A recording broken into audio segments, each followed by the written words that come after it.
नमस्कार. श्री स्वामी समर्थ. खूप दिवसाने समोर येण्याचा योग आला. आता मला जरा सांगताना उशीर होतो आहे, म्हणजे असं की आपली काल आषाढी एकादशी गेली ना, तर आषाढी एकादशीपासून आपण पारायणं सुरू केलेले आहेत. तर आपण भक्ती विजय कथासार ह्याचे पारायण सुरू केलेले आहेत. रोजचा एकच अध्याय असेल आणि आपल्या सादर करणाऱ्या आहेत आपल्या सगळ्यांच्या लाडक्या सोनलताई. तर त्यात फारच सुंदर पद्धतीने ते वाचन सावकाश पद्धतीने समजेल अशा पद्धतीने कुठेही घाई न करता त्या इतकं सुंदर घेत आहेत आपलं ते पारायण.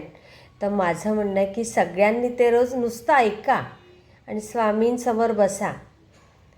तुमचं रोज एक ह्याप्रमाणे तुमचं असं पारायण पूर्ण होऊन जाईल.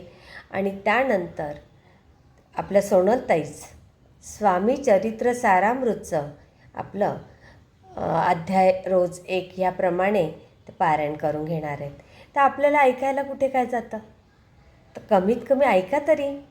म्हणजे तुम्ही असं जरा ध्यान करून बसा, शांतपणे घरातल्या घरात तुमचं पारायण होईल, ऐकलं जाईल. तर नक्की हे करा. मला हा व्हिडिओ शेअर करायला थोडा उशीर झाला.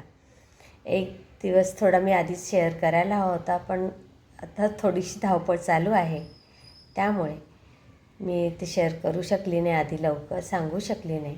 पण प्लीज सगळ्यांनी हे बघितल्याशिवाय राहू नका. श्री स्वामी समर्थ. श्री स्वामी समर्थ.